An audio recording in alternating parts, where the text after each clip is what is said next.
Okay, so here is a message that is being guided to you today. One of the biggest things that just keeps happening, like over and over and over again, is this like clearing out. Like, most of you have been having this, like, I guess you would say, like, things have been confronting you, and you almost could be in this period of time where, like, you have someone or something like starting to bring you more clarity. And what I mean by that is, like, it could be like, I'll give you my own example. Like, so my husband and I this year will be together 16 years, and just yesterday was one of the many examples that I could say, of just randomly, like, not plan, not do anything. I actually was trying to take a nap, and then he came to like say something to me, and then it went into this like just really brief, really super brief conversation. And then he even felt the feeling of being emotionally connected. And it was like, and I literally was like, hey, can I give you some feedback? I was like, guess what? I was like, I've waited like, or desired like 15 years for that to happen. So that literal situation may not be occurring to you, but it's removing the stagnancy, okay? So like anything that's kind of been lingering in the background, we're removing that for you so that the newness, the rebirth, so that the new you has been here for quite some time. This isn't like literally something that's going to be coming to, like, that you have to work towards, I guess is what I'm saying. You are here. The issue is that it's like you have this brand new house, you moved in all these boxes kind of from your past, and you still haven't totally taken the time to like go through them. So the reason that we want to do that, it's not because I do not encourage you to spend, you're not healing something, you're not fixing something, and there's absolutely no need to feel redundant about it. In fact, I discourage that. If you notice that you're cycling and forcing, that is a huge time to like pause and stop, okay? Like, that's not what you're wanting to do. It's clear the air so that you can take more aligned, clear action, okay? So they're saying like after you're able to clear the stagnancy, this is the result, okay? Like, you get to step into your power, and while that's going on, after the stagnancy, by clearing the air, you're able to be more like focused. Again, when you're not being led from your ego, your mind, okay, isn't overpowering and controlling you, and you become a lot safer in your body, that's when all of these big things that you've been trying to call into your lives will start to come forward. But there has been a pace, and there has been a pause, and they're saying it's because, like, until, like, you have to be able to hold it. They want you to be able to hold it.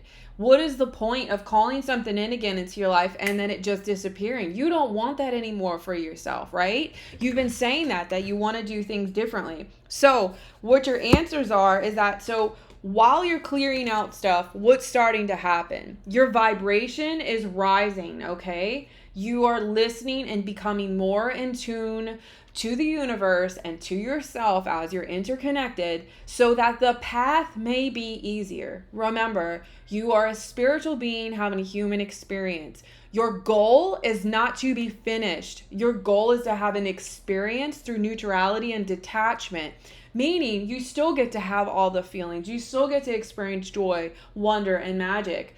But it's also that when life throws you a hurricane, or you have a breakup or a death or an illness, that you are not completely flatlined on the ground, defining yourself by those things.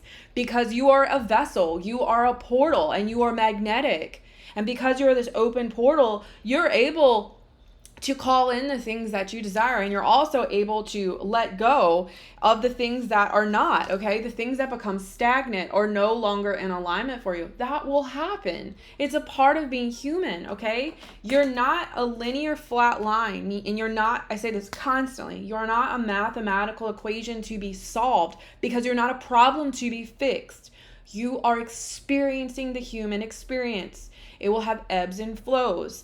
So we have to be aware, though, when you're going through the shifts, so that it can be more pleasant. That's why they want you to hear this today, is because it can be more pleasant. But we have to sometimes face things head on, and it has to be a reciprocal. So using the example back that I shared a few minutes ago with my husband and I, so tendency it had to, where the off play came with this particular topic, was he would talk to me about what I should be doing differently every single time.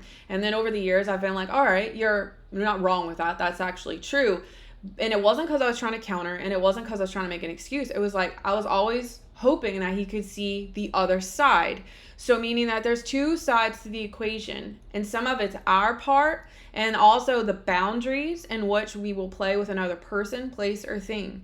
So it becomes a mirrored perspective, and that's where you have to be able to, you can't just focus only on like high vibe, I made these changes, I've done these things, obviously I can call in anything. Yeah, and then what else in your life becomes like a complete shit show because you're not honoring the things that become stagnant or that you outgrow. And so sometimes conversations will mature, and then finally when it's time, that's when this happens. It's not because it needs to be found. It's been there all along. Like, your true self has been there through this whole experience. It's the game.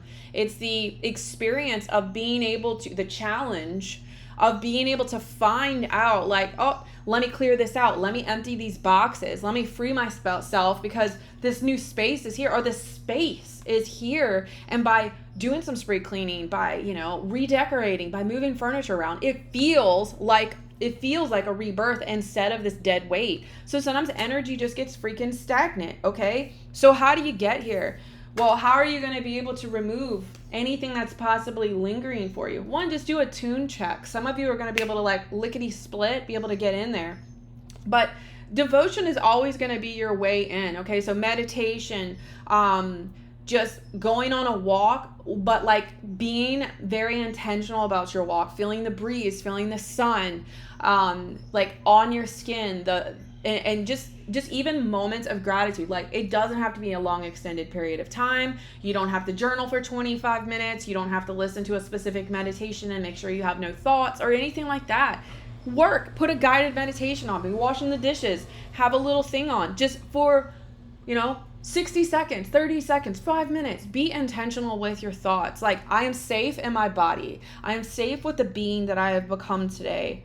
I trust myself. I love myself. I have unwavering faith and trust in the universe as well as myself. I'm allowing myself to be a portal and a vessel to call in what is mine. I also allow myself to release anything that is no longer of my highest good and for the good of all. I will release that now. I allow that to not be a part of my identity anymore. I allow the rebirth to come through to me. I allow myself to be an open vessel for, and it can just be a small thing, because if you get too big, you'll overdo your nervous system, your energetic system, and then you'll go into misalignment again. You don't need all things called in at one time. Sometimes you need to pace yourself so that you can take the time to properly cover all bases, okay? Some things will happen quickly, all right? It's literally when I don't know if you've ever built a house. I've built a house a few years ago, completely custom. So everything had to be picked. Everything had to be decided, to where my husband's like, how many outlets do you want in the kitchen? I'm like, I don't know. And he's like, you really need to think this through, because once the outlet's there, you don't want to come back a few years later being like, I wish I had an outlet there, okay? So in your life, if you just constantly are trying to rush things and force things, that's when not long after, it's like, oh damn, you feel like you made the wrong decision, should have thought that through, etc. So they're saying, pace yourself to call in your ideal life. Everything doesn't have to come in one moment. It's kind of like having trades come in the house. Before you have the flooring done, you have this part done. Before you have the painting done, you have this done, etc. And it's like you sometimes have to pace yourself, and occasionally there's delays, there's back orders, right? Or oops, this floor came in, literally we had the entire floor delivered. We look at the color wood and we're like, oh geez, this is freaking orange, this is hideous, we need to send this back. So sometimes pauses are a really beautiful thing. Delays can be wonderful, because in that process you really learn who you are, what no longer serves you, and you get to put it to the side, okay? So you're definitely being called to connect deeper. Pause. They're saying be intentional. It'll be the smallest things, okay? And then to be able to be willing to listen, all right? So listen, you're going to be guided. So whether it's just this message today, or they're saying there's probably been messages prior or going to be messages further. And it doesn't just mean it's coming from a channel or somebody that's giving you intuitive messages. The signs are all around you. They will come through movies, books, and your personal experiences, and you're going to have these coming to term moments of oh geez, wow. I feel it. I understand it. I get why that's there. And that is going to allow the progression of your life, okay? You will feel more fluid and more free-forming. I am not saying for eternity and to all time. Let's be practical here. You're a spiritual being having a human experience. The experience is going to happen. You're not linear, but for a moment, for life, it can become easier. Again, like in my life, there is still disturbances. There's still pauses. I still had my husband going through this like growth thing that he's been going through since we moved to Puerto Rico. He retired and it's supposed to be this magical endeavor. And I mean, it has been. But it's also real life. There's real life involved. There's emotions involved. There's discomfort that comes with it. Really facing yourself, okay? Like really being still so that you can focus on the clarity, so that there's not this force and falsified fake alignment belief that's coming through the egoic mind that you should have this already. It should be here already. Work harder. Sit behind the computer. Post more. Write 17 letters so you can call in your person or whatever. Like the whole manifestation thing of calling in the person. Like you can't make somebody feel something. You can't make something happen. You have to be in alignment for it, and then that thing has to be in the same magnetic calling to you, to come into your portal, to come into your magnetism, okay? So you have to be honest with yourselves. And I'm trying to think if there's anything else for you. So yeah, they're just saying be still, and if you can, hand on the heart, hand on the stomach, just focus on the breath, focus on the intention. And that's why I'm saying it could be so minimal, like 5 seconds, 10 seconds. They're saying just feel the feeling of even right now of the energy moving through your heart center, moving down, because you can be intuitively led through your intuitive center. Allowing it, if you are one that comes up or comes out through the abdomen, feel where the connection comes. I'm ready for the clarity. I'm ready for the ease with this one. Pick one thing. Don't try to sell the whole bandwagon. Pick one thing in your life. One focus. And that's what you're going to focus on from this moment on. And then I'm going to allow the ease come into my life as I'm going to be guided into this more peacefully with a beautiful pacing. There's no rush. This is all happening in divine timing for me. I trust the judgment. I trust my path. I trust the universe. I have unwavering faith and trust in my life. I am divinely guided. So it is, and so it shall be.